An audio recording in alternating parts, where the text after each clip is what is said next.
नमस्कार, मैं हूं आपके साथ शिखा चौहान और आप देख रहे हैं इस वक्त पीआरबी। सीजीआई को धमकाकर फंसे उपराष्ट्रपति धनखड़, क्या सुप्रीम कोर्ट लगा रहा है कंटेम्प्ट ऑफ कोर्ट?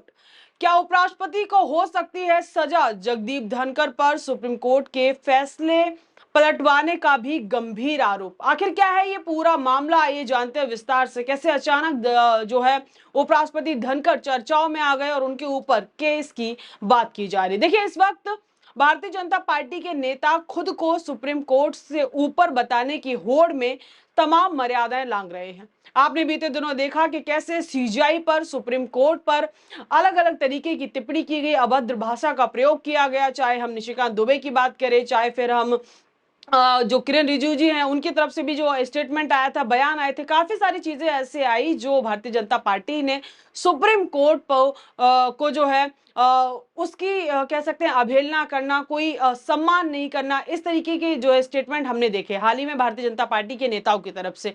और बीजेपी नेता और सांसद निशिकांत दुबे ने वक्फ बिल के ऊपर अंतरिम रोक लगाने पर सीजीआई पर ओछी टिप्पणी की और गृह युद्ध भड़काने का आरोप भी लगाया सीजीआई पर।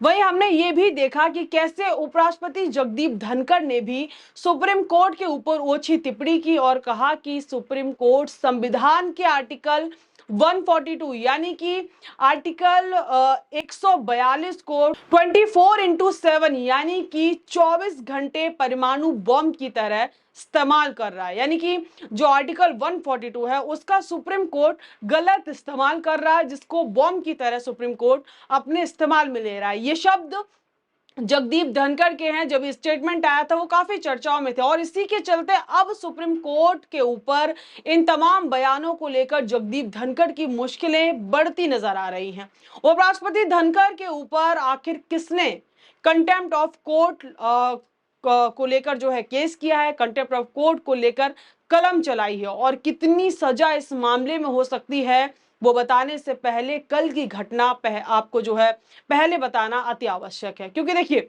सुप्रीम कोर्ट जैसे स्वतंत्र बॉडी को हाल ही में 9 जून को उपराष्ट्रपति जगदीप धनखड़ ने एक पत्र लिखकर दबाव बनाया, जिसके ठीक बाद जस्टिस बीआर गवई को अपना ऐतिहासिक फैसला पलटना पड़ा। आखिर क्या था उस पत्र में ऐसा जिसके चलते जो उपराष्ट्रपति ने यहां से भेजा और वहां पर बीआर गवई को अपना फैसला पलटना पड़ा? और खबर सामने निकल कर आई कि इस पत्र से कहीं ना कहीं दबाव बनाकर पूरे का पूरे फैसले को पलट दिया गया। हालांकि इसको लेकर अब उपराष्ट्रपति धनखड़ की काफी आलोचनाएं हो रही हैं। लोग जो है उनको लेकर तमाम सवाल उठा रहे हैं, कई तरीके की बातें कह रहे हैं। हर कोई जो सोशल मीडिया हैंडल की बात करे या कहीं पे भी लोग जो है अपनी अपनी प्रतिक्रिया उपराष्ट्रपति को लेकर दे रहे हैं और उनकी आलोचना कर रहे हैं। अब आपको बताते हैं कि आखिर बीआर गवई के किस आदेश को पलटा गया। तो देखिए, ये पूरा मामला इलाहाबाद हाईकोर्ट का है, जहां जस्टिस शेखर यादव विश्व हिंदू परिषद के निजी कार्यक्रम में हिस्सा लेते हैं और हिस्सा लेने के बाद वो वहां शामिल होते हैं।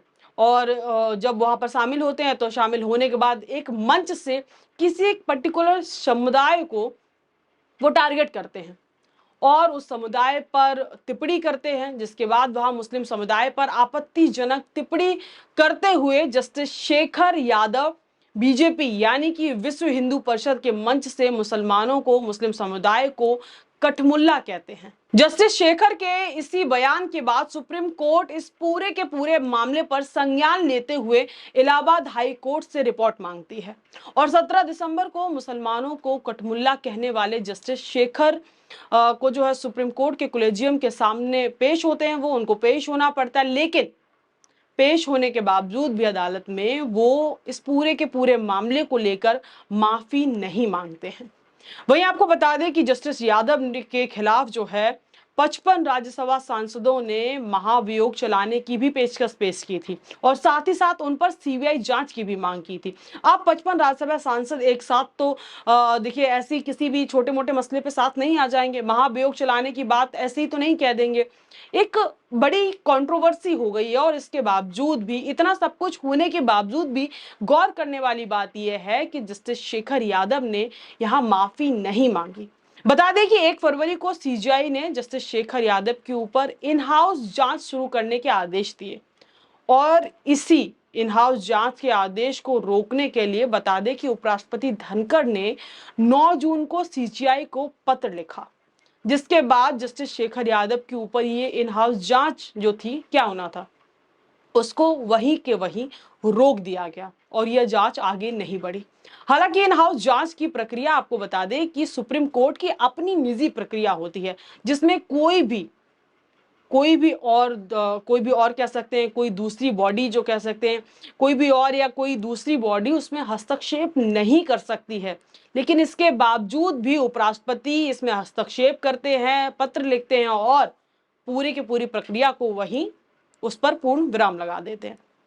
और इस मामले में जो नफरती बयान देने वाले जज को उपराष्ट्रपति के द्वारा बचा लिया जाता है। पूरे मामले पर सुप्रीम कोर्ट के वरिष्ठ वकील कपिल सिब्बल, जिन्हें आज हर कोई जानता है, इन दिनों मुस्लिम समुदाय का मजबूती से पक्ष रखने के लिए और वक्फ बिल मामले को लेकर भी काफी चर्चाओं में रहे हैं। उन्होंने भी इस मामले को लेकर, इस मामले की गंभीरता को लेकर एक प्रेस कॉन्फ्रेंस करके इस पूरे के पूरे मामले की काफी आलोचना की और सीजीआई बीआर गवई के जो है उनका साथ दिया और इस पूरे के पूरे मामले में वो सीजीआई गवई के साथ खड़े हो गए। क्या कुछ कहा कपिल सिब्बल ने, आप भी सुनिए और देखिए जरा स्क्रीन पर चल रही वीडियो में। मार्च 2025 में सेक्रेटेरिएट जनरल के द्वारा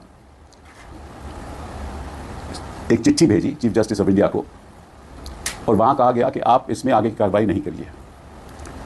क्यों नहीं करिए? क्योंकि उन्होंने कहा है कि जो इम्पीचमेंट मोशन है वो एक संवैधानिक प्रतिक्रिया के साथ उसके आगे बढ़ाया जाएगा और इसमें सुप्रीम कोर्ट को अपनी कार्रवाई पर रोक लगानी चाहिए।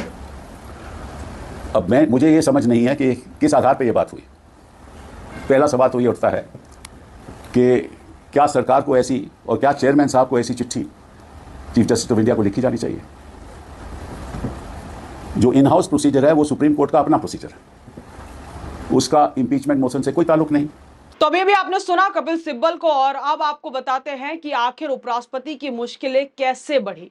दरअसल सुप्रीम कोर्ट के ऊपर विवादित बयान देने वाले मामले में उपराष्ट्रपति धनखड़ के ऊपर कंटेम्प्ट ऑफ कोर्ट चलाने के लिए सुप्रीम कोर्ट के ही वरिष्ठ वकील एडवोकेट सुभाष तिकादन ने जो है अटॉर्नी जनरल को लिखित शिकायत दी कि वो उपराष्ट्रपति के खिलाफ कानूनी कार्रवाई करें। और ये कानूनी कार्रवाई क्यों करें? क्योंकि आपने देखे इतने सारे स्टेटमेंट, इतने सारी चीजें जो इस वक्त इस दौर में सुप्रीम कोर्ट के लिए निकल कर आई, जो किसी भी सूरत में आम जनता के लिए, हमारे लिए, किसी के लिए देखना जो है सुप्रीम कोर्ट की अवहेलना एक तरीके से कह सकते हैं की गई।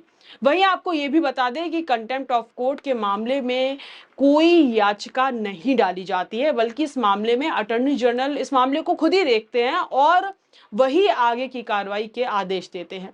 साथ ही साथ ये भी बता दें कि अटॉर्नी ऑफ जनरल केस में 6 महीने की सजा हो सकती है और साथ ही साथ बड़ा जुर्माना भी लगाया जा सकता है। और देखिए, अब राष्ट्रपति हो या उपराष्ट्रपति, दोनों के ही पद काफी सम्मानजनक हैं और गरिमापूर्ण होते हैं। अब ऐसे में इस पद पर विराजमान जगदीप धनखड़ के ऊपर कोई कार्रवाई होती है तो ये अशोभनीय है और काफी अपमानजनक होगा, क्योंकि उस पद की गरिमा, उस पद का जो औहदा जो है उसको लेकर जगदीप धनखड़ के ऊपर केस होता है या वो कानूनी पचड़े में पड़ते हैं तो ये काफी कह सकते हैं कि शर्मनाक होगा और ये अपमानजनक तो है ही, साथ ही साथ उस पद की भी काफी उस पद का भी अपमान होगा। ऐसे में अगर जगदीप धनखड़ के ऊपर कार्रवाई होती है तो ये पहला मामला नहीं होगा। देश में इससे पहले भी कई बड़ी हस्तियों के ऊपर सुप्रीम कोर्ट ने कंटेम्प्ट ऑफ कोर्ट लगाया है, जिनमें से कुछ नाम मैं भी आपको बताती हूँ। देखिए, सुप्रीम कोर्ट ने मौजूदा जज जस्टिस CS करण के ऊपर भी साल 2017 में कंटेम्प्ट ऑफ कोर्ट लगाकर 6 महीने के लिए उन्हें जेल भेजा था। तो वहीं अरुंधति रॉय का केस आप सबको याद होगा, उनको भी कंटेम्प्ट ऑफ कोर्ट के मामले में जेल जाना पड़ा था। और साथ ही साथ देखिए, बाबा रामदेव हो गए, प्रशांत भूषण हो गए, ये तमाम नाम ऐसे हैं जो सुप्रीम कोर्ट के कंटेम्प्ट ऑफ कोर्ट मामले में सजा भुगत चुके हैं और उनको पता है कि ये जो है कितना अपमानजनक है। अब देखना दिलचस्प होगा कि सुप्रीम कोर्ट के ऊपर दबाव बनाने दबाव बनाने को लेकर, सुप्रीम कोर्ट के फैसले को पलटाने को लेकर उपराष्ट्रपति जो हैं जगदीप धनखड़, उनके ऊपर क्या कुछ कार्रवाई होती है, आने वाले टाइम में सुप्रीम कोर्ट की तरफ से क्या एक्शन लिया जाता है और इस मामले से जुड़ी हुई क्या कुछ अपडेट सामने निकल कर आती है, वो देखना काफी दिलचस्प होगा। तो इस खबर में बस इतना ही, लेकिन आपकी क्या राय इस पूरे के पूरे मुद्दे पर, उपराष्ट्रपति को लेकर, ये तमाम प्रतिक्रियाओं को लेकर? अपनी प्रतिक्रिया कमेंट सेक्शन में हमें बताना बिल्कुल भी ना भूलें। इस खबर में बस इतना ही। ऐसी तमाम खबरों के लिए जुड़े रहिए हमारे साथ और देखते रहिए PRB। तब तक के लिए मुझे दी इजाजत। बहुत बहुत धन्यवाद।